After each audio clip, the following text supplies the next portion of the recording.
샬롬 유선생의 구속사 천국열차 유도순 목사님의 신구약 성경 파노라마를 낭독하는 시간입니다. 지금은 누가복음 파노라마 6장입니다. 그리스도의 제자된 자의 삶. 본장은 안식일 준수에 관한 평론, 12사도를 택하심, 평지보온으로 불리는 내용 등으로 되어 있습니다. 6장의 중심점은 12사도를 택하시고 보훈을 주신 데 있습니다. 그러므로 6장의 주제는 그리스도의 제자된 자의 삶이 될 수 있습니다. 이를 세 단원으로 나누어 상고하겠습니다. 첫째 단원 1절에서 11절 안식일의 주인이신 그리스도. 둘째 단원 12절에서 16절 열두 사도를 택하심. 셋째 단원 17절에서 49절 아버지를 닮은 자녀들. 첫째 단원 1절에서 11절 안식일의 주인이신 그리스도. 안식일에 예수께서 밀밭 사이로 지나가실새 제자들이 이삭을 잘라 손으로 비비어 먹으니. 1절. 이 장면이 바리새인들의 눈에 띄었습니다. 그들은 어찌하여 안식일에 하지 못할 일을 하느냐 하고 힐난합니다. 2절. 이 점에서 주목하게 되는 것은 5장 17절에서 등장하기 시작한 바리새인과 서기관 또는 교법사들이 사사건건 책을 잡고 있다는 점입니다. 5장 21절에서는 이 참남한 말을 하는 자가 누구뇨 하고 신문하고 있으며 5장 30절에서는 너희가 어찌하여 세리와 죄인과 함께 먹고 마시느냐고 비난합니다. 또 5장 33절에서는 당신의 제자는 먹고 마시나이다. 즉, 왜 금식하지 않습니까? 하고 책을 잡았습니다. 그리고 본문에서는 어찌하여 안식일에 하지 못할 일을 하느뇨 하고 힐문하고 있는 것입니다. 남의 곡식을 훔쳤다는 비난이 아니고 그것은 율법이 허용하고 있는 바이나 신명기 23장 25절 어찌하여 안식일의 작업을 비비는 일을 하느냐는 것입니다. 이 점에서 생각하고 넘어가야 할 점은 제자들이 이삭을 잘라 비벼 먹는 일은 잘한 일로 여겨지지는 않는다는 점입니다. 그러나 이보다 비난하는 저들이 더 잘못되어 있기에 이를 선용해서 교훈을 하시는 것입니다. 이것은 무엇을 말해주느냐 하면 복음이 율법주의자들과 충돌하고 있음을 보여줍니다. 다시 말씀드립니다만 율법과 충돌하고 있는 것이 아닙니다. 율법주의자들과 충돌하고 있다는 말씀입니다. 율법주의자들은 율법의 문자만을 보았을 뿐 내가 공의를 원하고 제사를 원치 아니하노라 하신 마태복음 9장 13절 하나님의 마음, 즉 율법의 정신을 모르고 있었던 것입니다. 다시 말씀드리면 그들은 새 옷에서 한 조각을 찢어 낡은 옷에 붙이려는 또는 새 포도주를 낡은 가죽 부대에 넣으려는 5장 36절에서 37절 우를 범하고 있었던 것입니다. 주님께서는 인자는 안식일의 주인이니라고 5절 폭탄적인 선언을 하십니다. 이 말씀의 뜻을 나는 안식일을 제정한 자인고로 내 마음대로 할 수가 있다는 식으로 보아서는 안 됩니다. 그렇다면 그도 문자만 보는 우를 범하게 될 것입니다. 안식일 준수의 구속사적 의미, 안식일을 기억하여 거룩히 지키라 하는 안식일 준수의 계명이 언제 주어졌는지를 생각해 보십시오. 출애굽 당시 시내산에서입니다. 즉 출애굽과 함께 주어졌습니다. 이는 무엇을 말해주느냐 하면 아담의 범죄로 안식이 파괴당하지 않았다면 안식일 계명이 주어질 필요가 없었을 것이라는 뜻입니다. 그러므로 모세는 너는 기억하라. 너가 애굽 땅에서 종이 되었더니 너희 하나님 여호와가 강한 손과 편팔로 너를 거기서 인도하여 내었나니 그러므로 너희 하나님 여호와가 너를 명하여 안식일을 지키라 하느니라. 고 신명기 5장 15절 안식일 준수를 종이 되었다가 자유함을 얻게 된 구속과 결부시키고 있는 것입니다. 그러므로 가나안에 정착하게 된 것을 성경은 안식일을 주셨다고 말씀합니다. 여호수아 21장 44절, 22장 4절. 그런데 신약성경은 말씀합니다. 만일 여호수아가 저에게 안식을 주었다면 그 후에 다른 날을 말씀하지 아니하셨으리라. 히브리서 4장 8절. 무슨 뜻입니까? 그것은 예표요 그림자에 불과했다는 것입니다. 생각해 보십시오. 가나안에 정착한 후에도 사사기와 열왕기로 이어지는 역사를 볼 때 진정한 안식은 없었던 것입니다. 율법주의자들은 안식일에 왜 일을 행하느냐고 힐난합니다. 주님은 내 아버지께서 이제까지 일하시니 나도 일한다고 대답하셨습니다. 요한복음 5장 16절에서 17절 하나님 아버지께서 이제까지 하시는 일이 무엇이겠습니까? 수고하고 무거운 짐진 자들아 다 내게로 오라. 내가 너희를 쉬게 안식하게 하리라고 마태복음 11장 28절 그렇게 하신 안식을 주시기 위한 구속사역입니다. 그러므로 인자는 안식일의 주인이니라는 뜻은 그리스도는 안식을 주기 위하여 오신, 다시 말해서 안식일의 성취로 오셨다는 말씀입니다. 명심하십시다. 안식일 준수 자체에 생명이 있는 것이 아닙니다. 안식일의 주인이신 그리스도에게 생명이 있는 것입니다. 그러므로 주님께서는 안식일은 사람을 위하여 있는 것이요 사람이 안식일을 위하여 있는 것이 아니니 이러므로 인자는 안식일에도 주인이니라고 선언하셨던 것입니다. 마가복음 2장 27절. 사람이 안식일을 위하여 있는 것으로 여기고 이를 범하면 돌로 쳐 죽였던 그들에게 이 말씀은 가히 혁명적인 선언이었던 것입니다. 안식일을 범하면 죽이라 하신 그 영적인 의미는 안식일의 주인이신 그리스도를 배척한다면 멸망임을 보여주고 있는 것입니다. 이를 알았기에 초대교회 성도들이 주님께서 부활하심으로 우리에게 진정한 안식을 주신 안식 후 첫날에 모여서 예배를 드리는 전통을 수립했다는 것은 옳았던 것입니다. 만일 이러한 구속사적인 의미가 아니라면 신약교회는 안식일을 범하고 있는 것이 되고 말 것입니다. 이제 그리스도인들에게는 안식이 주어졌으며 영원한 안식은 주님의 날에 완성될 것입니다. 그러므로 이 소망을 가지고 주일에 모여 하나님께 예배로 섬기고 있는 것입니다. 생명을 구하는 것과 멸하는 것. 다른 안식일에 예수께서 회당에 들어가사 가르치실세 거기 오른손 마른 사람이 있는지라 서기관과 바리새인들이 예수를 송사할 빈거를 찾으려 하여 안식일에 병 고치시는가 엿보니 6절에서 7절. 주님께서 저들의 생각을 알고 물으십니다. 안식일에 선을 행하는 것과 악을 행하는 것, 생명을 구하는 것과 멸하는 것 어느 것이 옳으냐. 9절. 질문하신 내용이 선을 행하는 것과 하지 않는 것이라고 물으신 것이 아니라 선을 행하는 것과 악을 행하는 것이라고 묻고 계심을 유념할 필요가 있습니다. 악을 행하지 않는 것만으로는 부족합니다. 선을 행해야 함에도 불구하고 행하지 않는다면 그것이 악이라는 뜻이 함의되어 있는 질문이었던 것입니다. 성경은 말씀합니다. 이러므로 사람이 선을 행할 줄 알고도 행치 아니하면 죄니라. 야고보서 4장 17절. 그들은 선을 행하지 않을 뿐더러 선을 행하고자 하는 주님을 비난함으로 악을 범했던 것입니다. 그렇다면 성경이 말씀하고 있는 선과 악은 무엇일까요? 그것을 주님께서 선을 행하는 것과 악을 행하는 것, 생명을 구하는 것과 멸하는 것이라는 말씀에 나타나고 있습니다. 생명을 구하는 것, 이것이 선입니다. 생명을 멸하는 것, 이것이 악입니다. 주님은 안식일에 생명을 구하는 일을 하셨습니다. 그러나 저 율법주의자들은 성경을 곡해함으로 그리스도를 대망하던 백성들을 멸망의 길로 이끄는 악을 행했던 것입니다. 무리를 둘러보시고 그 사람에게 이르시되 너의 손을 내밀라 하시니 저가 그리하매 그 손이 회복된지라. 10절. 그렇습니다. 회복하시는 것, 이것이 선을 행하는 것이요 생명을 구하는 일인 것입니다. 둘째 단은 12절에서 16절 12사도를 택하심. 이때 예수께서 기도하시러 산으로 가사 밤이 맞도록 하나님께 기도하시고 밝음에 그 제자들을 부르사 그 중에서 12를 택하여 사도라 칭하하셨으니. 12절에서 13절. 어찌하여 12사도일까? 이 점을 육적 출애굽 당시와 연관지어 생각해 볼 수 있습니다. 하나님께서는 이렇게 명하셨습니다. 이스라엘 중 20세 이상으로 싸움에 나갈 만한 모든 자를 너와 아론은 그 군대대로 계수하되 매 지파의 각기 종족에 두령 한 사람씩 너희와 함께 하라. 민수기 1장 3절에서 4절. 이리하여 12지파 12진기로 조직되고 편성하게 이른 것입니다. 이후로 이스라엘은 12지파로 형성되어 내려왔습니다. 주님께서 12를 택하심은 구속사의 동일선상에서의 일관성과 통일성을 의중에 두셨던 것으로 여겨집니다. 잡히시던 날 밤 주님은 사도들에게 이렇게 말씀하셨습니다. 너희도 내 나라에 있어 내 상에서 먹고 마시며 또는 보좌에 앉아 이스라엘 12지파를 다스리게 하려 하노라. 22장 30절.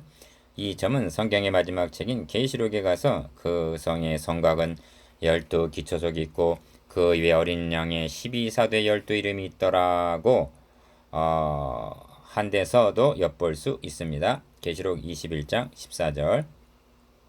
그러니까 하나님의 나라 건설을 위한 12지파는 창세기에서 태동되어서 야곱의 12아들 영육간의 출애굽을 거쳐 계시록에서 완성되는 일관성을 보게 됩니다.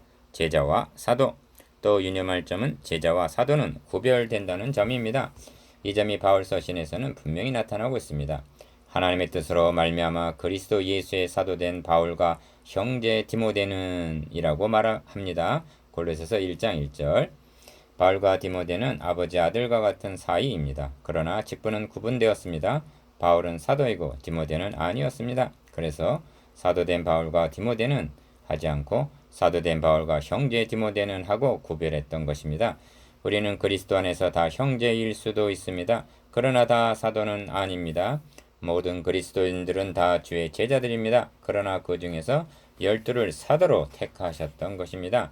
그렇다면 어찌하여 사도를 택하셨을까요? 그들에게 특별한 사명을 위임하시기 위해서였습니다. 그 사명이란 주님께서 부활 승천하신 후에 성령이 임하시게 되면 교회의 터 창설을 놓는 임무입니다. 그 안에는 신약성경을 기록하여 성경이 충족된 계시가 되도록 완성하는 임무가 포함되어 있습니다. 이 점을 성경은 너희는 사도들과 선지자들의 터 위에 세움을 입은 자라고 말씀합니다. 에베소 2장 20절. 신약교회는 사도들이 고백한 신앙의 터 위에와 기록한 말씀의 토대 위에 세워진 것입니다. 그러므로 사도 바울은 이 집은 살아계신 하나님의 교회요 진리의 기둥과 터이니라고 말씀했던 것입니다. 디모데전서 3장 15절. 이런 의미에서 그리스도인들은 다 주의 제자나 사도는 아닌 것입니다. 셋째 단원 17절에서 49절. 아버지를 닮은 자녀들. 예수께서 저희와 함께 내려오사 평지에 서시니 그 제자의 허다한 무리와 또 예수의 말씀도 듣고 병 고침을 얻으려고 유대 사방과 예루살렘과 및 두로와 시돈의 해안으로부터 온 많은 백성도 있더라. 17절. 예수께서 눈을 들어 제자들을 보시고 가라사대 가난한 자는 복이 있나니 하나님의 나라가 너희 것이며 20절 하고 보후는 시작됩니다. 산상보훈. 이 단어는 산상보훈과 구별하기 위하여 평지보훈이라고도 말합니다. 보훈은 보배로운 교훈이란 뜻이죠. 이 평지보훈의 핵심은 변함없이 하나님의 나라에 있습니다. 나라에 있음을 유념해야만 합니다. 20절. 첫 말씀이 하나님의 나라가 너희 것이미요 하고 20절 하나님의 나라를 말씀하십니다. 그리고 결론 부분에서 내게 나와 내 말을 듣고 행하는 자마다 라고 말씀하십니다. 47절.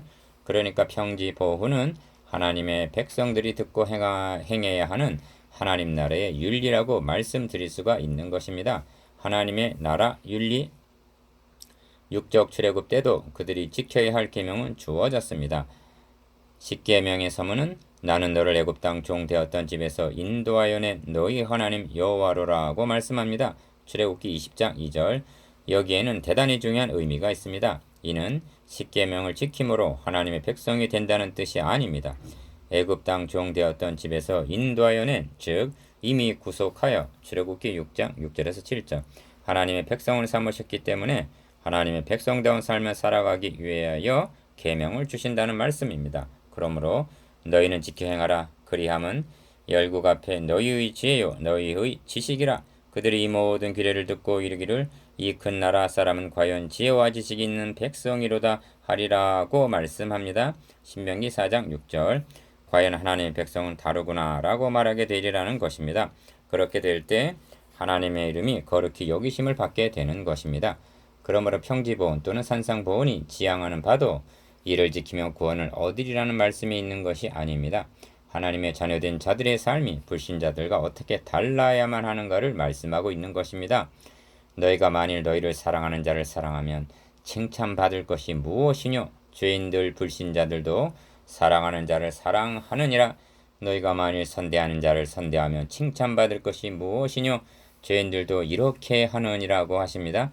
32절에서 33절 36절에서는 너희 아버지의 자비하신 같이 너희도 자비하라고 하십니다. 성경은 하나님과 성도의 관계를 여러 가지로 비유하고 있는데 목자와 양, 남편과 아내, 왕과 백성, 아버지와 자녀 등입니다. 이렇게 다양하게 말씀하면 하나님과의 관계의 특성을 다방면으로 나타내기 위해서입니다. 목자와 양의 관계는 인도하시는 대로 따름이 있고 남편과 아내는 한몸된 연합을 나타내며 왕과 백성은 하나님의 통치하심과 백성의 복종을 나타내주고 있습니다. 그 중에서 아버지 아들의 관계는 닮음의 관계인 것입니다.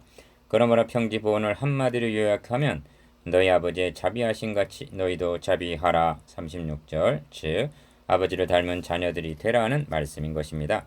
네 가지 복. 이제 좀 더 살펴볼 준비가 되어 있습니다.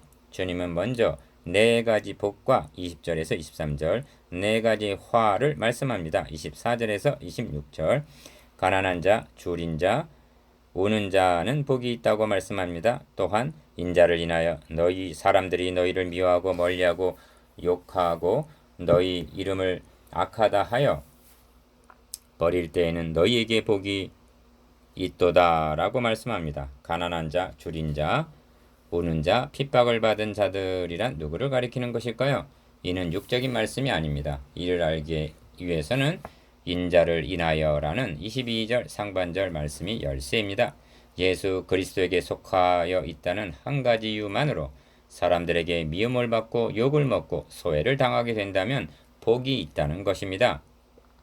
여기에 보은의 원리가 있습니다. 이 말씀은 무엇을 행하라는 것이 아닙니다. 실천 윤리는 27절 이하에 나옵니다.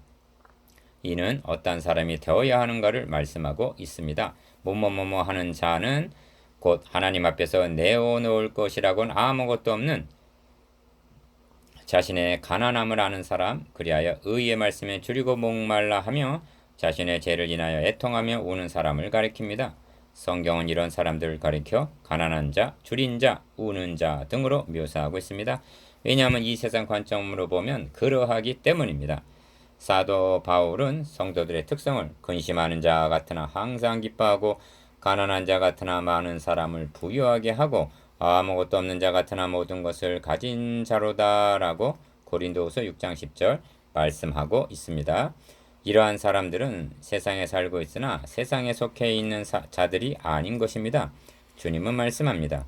너희가 세상에 속하였으면 세상이 자기 것을 사랑할 터이나 너희는 세상에 속한 자가 아니요 도리어 세상에서 나의 택함을 입은 자인 고로 세상이 너희를 미워하느니라. 요한복음 15장 19절. 이러한 사람은 복이 있다고 말씀합니다. 하나님의 나라가 너희 것이요 배부름을 얻을 것이며 웃을 것이며 하늘에서 너희 상이 클미라고 말씀하십니다. 네 가지 화. 그렇다면 어떤 사람들이 화가 있는 자라고 말씀합니까? 부유한 자, 배부른 자, 웃는 자에게 화가 있을 것이라고 말씀합니다. 또한 모든 사람이 너희를 칭찬하면 화가 있도다고 하십니다. 24절에서 26절. 이들은 누구들을 가리키는 것일까요? 자기를 의롭다고 믿고 다른 사람을 멸시하는 자들. 18장 9절. 이 사람이 죄인을 영접하고 음식을 같이 먹는다 하고 15장 1절. 가장 거룩한 척하는 그런 자들을 가리킵니다. 다윗은 여호와여 금생에서 저희 분깃을 받은 세상 사람에게서 나를 주의 손으로 구하소서. 그는 주의 제물로 배를 채우심을 잊고 자녀로 만족하고 그 남은 산업을 그 어린 아이들에게 유전하는 자니이다 라고 말씀합니다. 시편 17편 14절. 이들은 금생의 소망을 둔 세상 사람, 즉 세상에 속한 자들이라는 것입니다. 주님께서는 이 교훈을 유대 사방과 예루살렘과 및 두로와 시돈의 해안으로부터 온 많은 백성들이 17절 모인 자리에서 하셨습니다. 그렇다고 해도 교훈의 1차적인 대상은 12 사도들이라는 점입니다. 이 점이 선지자들과 거짓 선지자들을 대조하여 보여주시는 데서 드러납니다. 두 대조를 보십시오. 인자를 인하여 사람들이 너희를 미워하며 멀리하고 욕하고 너희 이름을 악하다 하여 버릴 때는 너희에게 복이 있도다. 그날에 기뻐하고 뛰놀라 하늘에서 너희 상이 클미라. 저희 조상들이 선지자들에게 이와 같이 하였느니라. 22절에서 23절. 모든 사람들이 너희를 칭찬하면 화가 있도다. 저희 조상들이 거짓 선지자들에게 이와 같이 하였느니라. 26절. 참 선지자와 거짓 선지자. 어떻습니까? 하나님의 나라 복음을 위하여 택하신 12 사도를 염두에 두고 하신 말씀으로 여겨지지 않습니까? 그러므로 이 말씀은 1차적으로 사역자들이 받아야 할 말씀입니다. 앞으로 사도의 길을 갈 때 또는 목회자의 길을 갈 때 세상에 영합하여 칭찬과 환영받는 길을 갈 것인가? 아니면 미워하며 멀리하고 욕하고 배척받는 길을 갈 것인가를 생각하게 합니다. 세상에서 미움을 받으면 참 선지자이고 칭찬을 받으면 거짓 선지자라는 말씀 속에 함축된 의미를 되새겨 보아야만 하겠습니다. 이 점은 또 비유로 말씀하시되 소경이 소경을 인도할 수 있느냐? 둘이 다 구덩이에 빠지지 아니하겠느냐는 39절 말씀에 이르게 될 때 교회 지도자들을 염두에 두고 하신 말씀임을 확인하게 됩니다. 소경이 소경을 인도할 수 있느냐는 말씀을 주목하십시오. 이 점에 있어서는 발람의 진술이 도전이 될 것입니다. 볼의 아들 발람이 말하며 눈을 감았던 자가 말하며 하나님의 말씀을 듣는 자가 말하며 지극히 높으신 자의 지식을 아는 자 전능자의 이상을 보는 자 엎드려서 눈을 뜬 자가 말하기를. 민수기 24장 15절에서 16절. 발람은 자신이 전에는 눈을 감았던 자라고 말합니다. 그러나 이제 눈 뜬 자가 되어서 말한다는 것입니다. 발람은 발락의 초청으로 이스라엘을 저주하기 위해 부올산 꼭대기에 올라갔습니다. 그가 눈을 들어 이스라엘이 그 지파대로 광야의 진을 치고 있는 것을 보는 동시에 하나님이 그 눈을 여심해 무엇을 보았습니까? 내가 그를 보아도 이때 일이 아니며 내가 그를 바라보아도 가까운 일이 아니로다 한 별이 야곱에게서 나오며 한 홀이 이스라엘에게서 일어나서. 민수기 24장 17절. 그는 놀랍게도 이스라엘 진영을 통하여 한 별과 한 홀, 즉 그리스도가 나실 것을 바라보았던 것입니다. 이것입니다. 이 성경 구약 성경이 곧 내게 대하여 증거하는 것이로다 하고 요한복음 5장 39절 라고 하신 대로 구약 성경은 그리스도를 증거하라고 주신 것입니다. 소경이란 빛을 볼 수 없는 자입니다. 말씀을 맡은 우리가 눈을 뜨기만 한다면 구약 성경을 통하여 빛 되시는 그리스도를 볼 수 있고 만날 수가 있는 것입니다. 그러나 저희 마음이 완고하여 오늘까지라도 구약을 읽을 때에 그 수건이 오히려 벗어지지 아니하고 있으니 그 수건은 그리스도 안에서 없어질 것이라고 고린도후서 3장 14절 말씀합니다. 만일 소경이 소경을 인도한다면 둘이 다 구덩이에 빠지게 될 것입니다. 그리스도의 제자된 자의 삶이란 구별된 삶입니다. 남보다 더하는 삶입니다. 마태복음 5장 47절. 예수 그리스도 닮은 삶입니다. 곧 하나님 아버지의 자비하신 같이 자비한 자입니다.